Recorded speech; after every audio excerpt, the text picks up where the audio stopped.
The income statement. Income statement di sini dibagi dalam tiga poin, tiga topik, yaitu Generally Accepted Accounting Principles atau GAAP, and Income Statement. Yang nomor 2 non-cash items, nomor 3 time and cost. Income statement. Laporan laba rugi. Laporan laba rugi mengukur kinerja selama beberapa periode waktu, biasanya 1/4 atau 1 tahun. Persamaan laba rugi adalah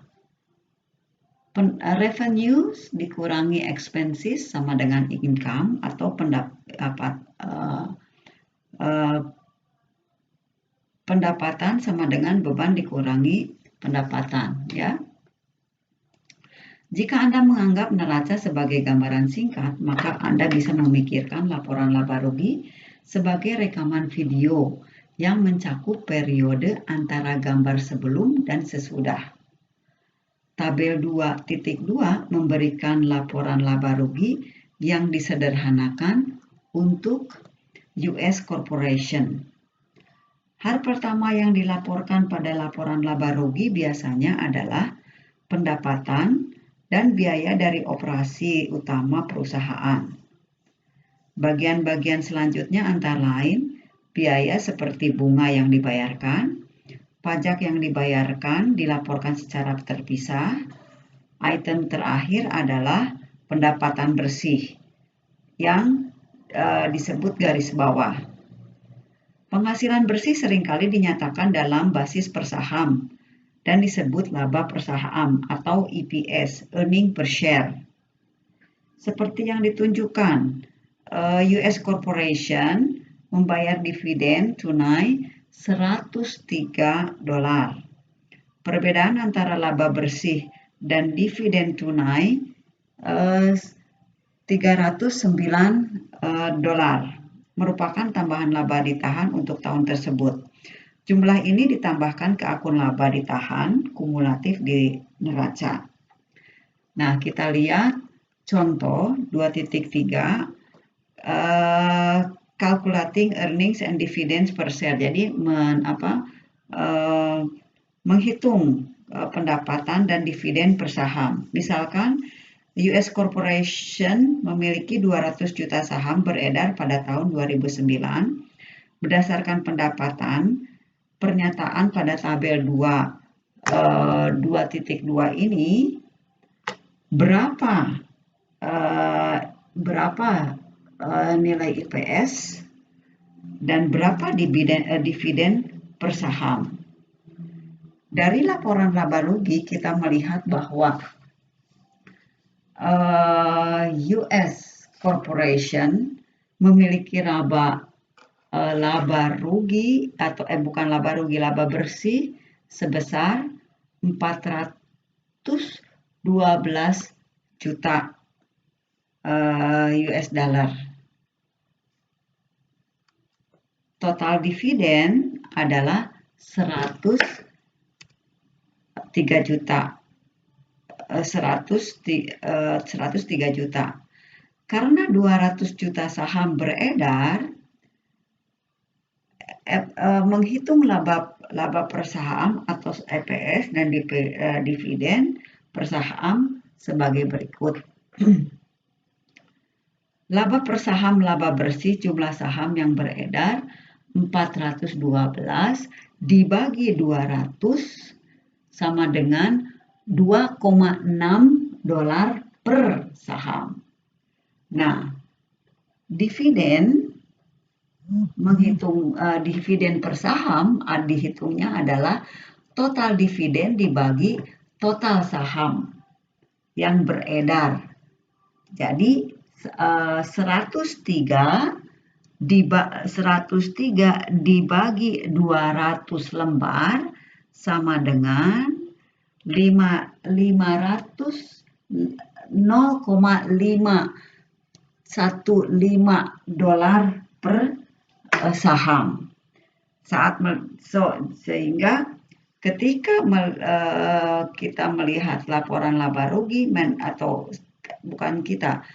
manajer keuangan ketika melihat laporan laba rugi, manajer keuangan perlu menjaga 3 hal, yaitu GAAP, item tunai versus non-tunai, serta waktu dan biaya yang item tadi yang pertama saya sebutkan. GAAP dan income statement. Laporan laba rugi yang disiapkan menggunakan GAAP akan menunjukkan pendapatan saat bertambah. Ini tentu bukan ketika uang tunai masuk. Aturan umum atau prinsip pengakuan atau realisasi adalah untuk mengakui pendapatan ketika proses pendapatan hampir selesai dan nilainya dari suatu pertukaran barang atau jasa diketahui atau dapat ditentukan dengan spesifik. Secara praktek, prinsip ini biasanya berarti bahwa pendapatan diakui pada saat penjualan. Beban yang ditampilkan di laporan laba rugi didasarkan pada prinsip pencocokan. Ide dasarnya di sini adalah pertama-tama menentukan pendapatan seperti yang dijelaskan sebelumnya dan kemudian mencocokkannya dengan biaya yang terkait dengan produksinya. Jadi, jika kita memproduksi suatu produk dan kemudian menjualnya secara kredit, pendapatan direalisasikan pada saat penjualan. Produksi dan biaya lain yang terkait dengan penjualan produk tersebut juga akan diketahui pada saat itu. Sekali lagi, arus kas keluar yang sebenarnya mungkin terjadi pada waktu yang berbeda. Sebagai hasil dari cara pendapatan dan pengeluaran direalisasikan, angka-angka yang ditampilkan di laporan laba rugi mungkin sama sekali tidak mewakili arus kas dan arus kas keluar yang sebenarnya yang terjadi sama periode tertentu. Item non-tunai.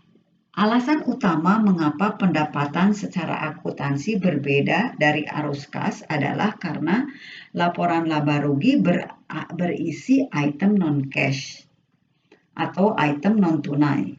Yang terpenting adalah depresiasi. Misalnya, pembelian aset perusahaan seharga $5.000 dan dibayar tunai. Jelas, perusahaan memiliki arus kas keluar $5.000 pada saat pembelian.